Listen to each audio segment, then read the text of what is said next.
सत्संगत जी, प्यार से कहना धन्यवाद जी। आज यहाँ काफ़ी अरसे के बाद सत्संग दासी को आने का मौका मिला और आपके ये दर्शन करके, जहाँ ये दिल हमेशा संगतों के दर्शन करके बहुत ही खुशी महसूस करता है, वहीं ये एक भाव कि ऐसा ही उत्साह हर एक का इस निराकार परमात्मा के प्रति हर समय ये भक्ति में लगा रहे, ये जुड़ाव, एक एहसास हर समय का, और कैसे जो आपसी प्यार सब संगत का है ये भी बढ़ता ही जाए। हर एक को इस तरह ये एक्सेप्ट करके कि चाहे स्वभाव हर एक के अलग हैं, फिर भी ये प्यार ये हर एक से किया जा सकता है और ये करना भी है। ये एक अनकंडीशनल हो के कि सिर्फ उनसे हैंड पिक्ड नहीं, जो एक मेरे मुताबिक अपना स्वभाव रखते हैं या मेरी जैसी चीज़ों को पसंद करते हैं, ये एक उस तरह के दायरे में एक छोटी सोच को नहीं रखना।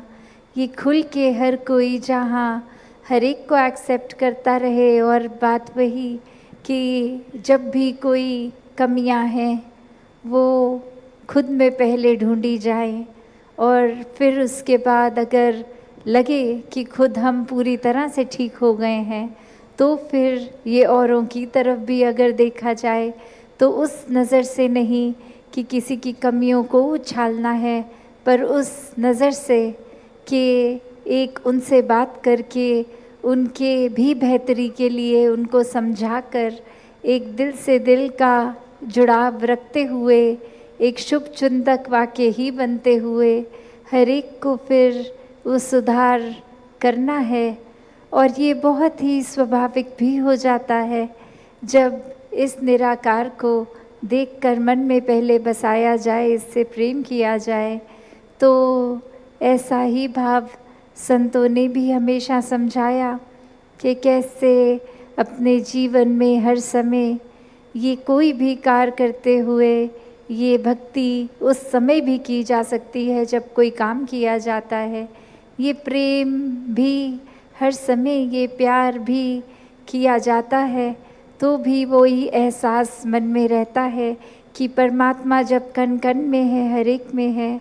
तो ये प्यार भी अपने आप स्वाभाविक हो जाता है हर पल में होने के लिए। और अगर किसी पल में भी हमें वो चिड़चिड़ापन, वो बेचैनी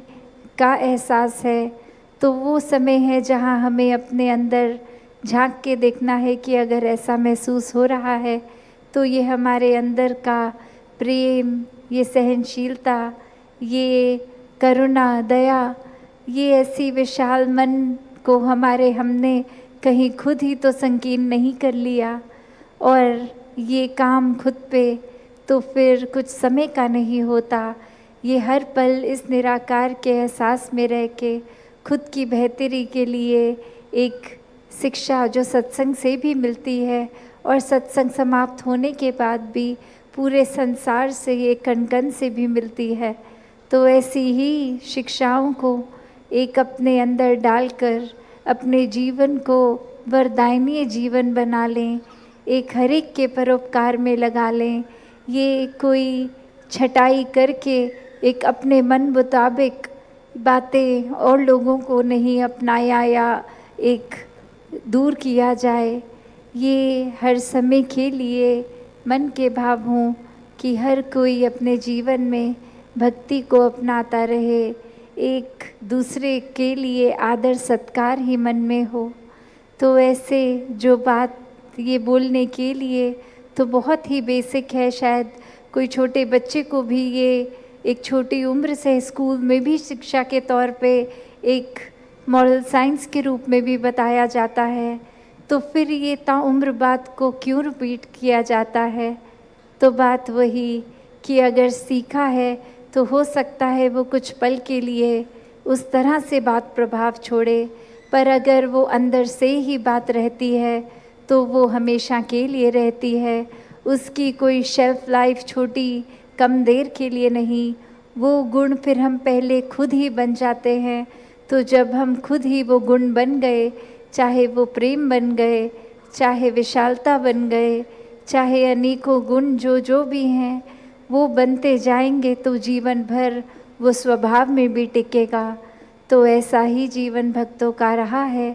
कि ऊपरी ऊपरी कोई सिखाई नहीं, ये तो रोम रोम अपना इस निराकार के हवाले है और इसी में एक मिक वाली अवस्था है।